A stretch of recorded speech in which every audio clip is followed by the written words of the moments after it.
c'est pour parler des suites des aventures de Donjons Dragons. La semaine dernière, je vous ai présenté mes joueurs. Alors j'ai eu des messages sur internet pour me poser des questions sur ma santé mentale, mais en même temps c'est un petit peu idiot parce que on pourrait poser des questions sur la santé mentale de n'importe quel rôliste. C'est vrai qu'il faut quand même être un petit peu bizarre pour faire du jet de rôle quand même finalement. C'est quand même des mecs qui passent leur temps à imaginer des histoires autour d'une table tous ensemble. Normalement on arrête quand on a quitté l'école primaire. Donc en ce qui concerne ma santé mentale, merci. C'est juste que j'ai écarté une âme d'enfant. Voilà. Donc oui, alors pour en revenir aux aventures de mes aventuriers, leur but ultime à tous était de se rendre dans un village d'un dieu de l'amour pour essayer de se libérer de la bénédiction ou malédiction de Plouf, dieu maritime, qui les avait transformés en un homme à tête de poulpe quand ils étaient au contact de l'eau. Pour cela, ils ont vécu de nombreuses aventures et se sont retrouvés devant, un choix cornélien.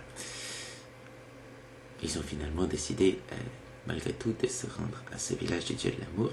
Je passe tous les détails, normalement vous pouvez les voir dans les vidéos que j'ai déjà faites.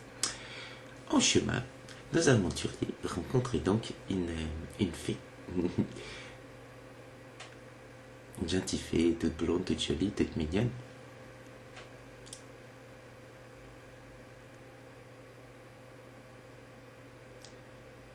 J'aurais peut-être pas dû mettre une fée parce que c'est joli une fée, c'est ça que j'avais pas pensé à Donjons Dragons, c'est drôlement joli.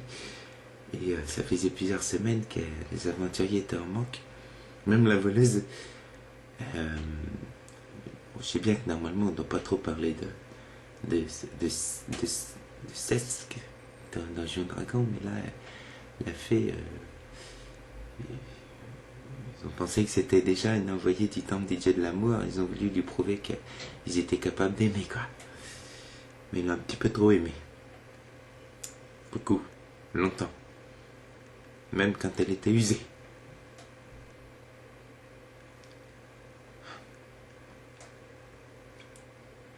Le nain, il a même gardé.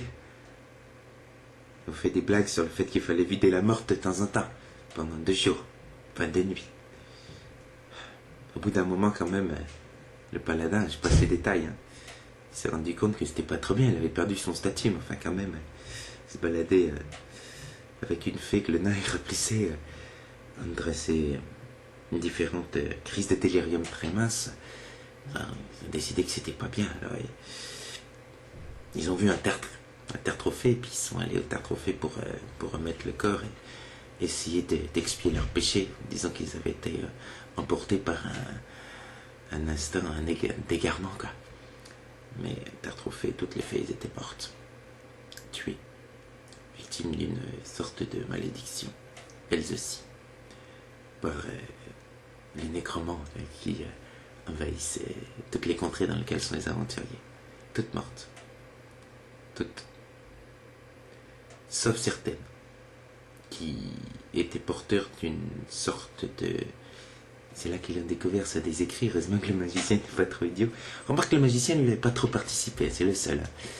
Et le magicien, donc, il lit un petit peu les runes qu'il a marquées, une sorte de runes marquées par un dernier survivant, une sorte de lutin, et qui dit que certaines des fées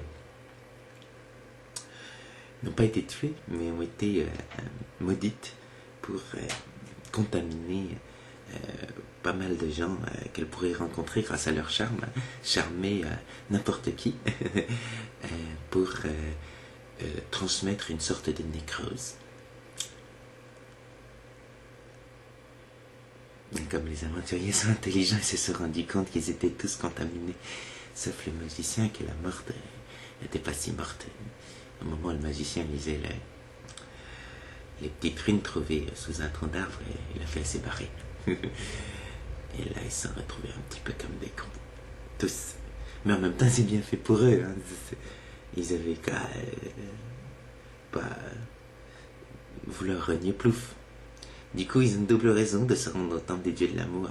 Une sorte de nécrose qui va leur ranger les organes internes, surtout génitaux au départ, et puis la tête de poulpe.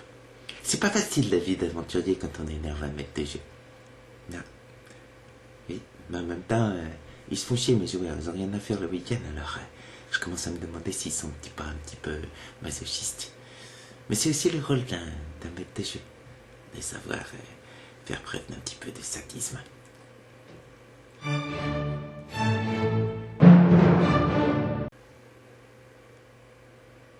La semaine prochaine, je fais quand même le temple du dieu de l'amour.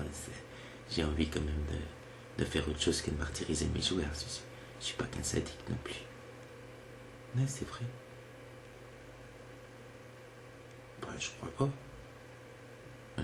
On joue au jeu de rôle pour faire autre chose que libérer son sadisme latent sur ses joueurs, non?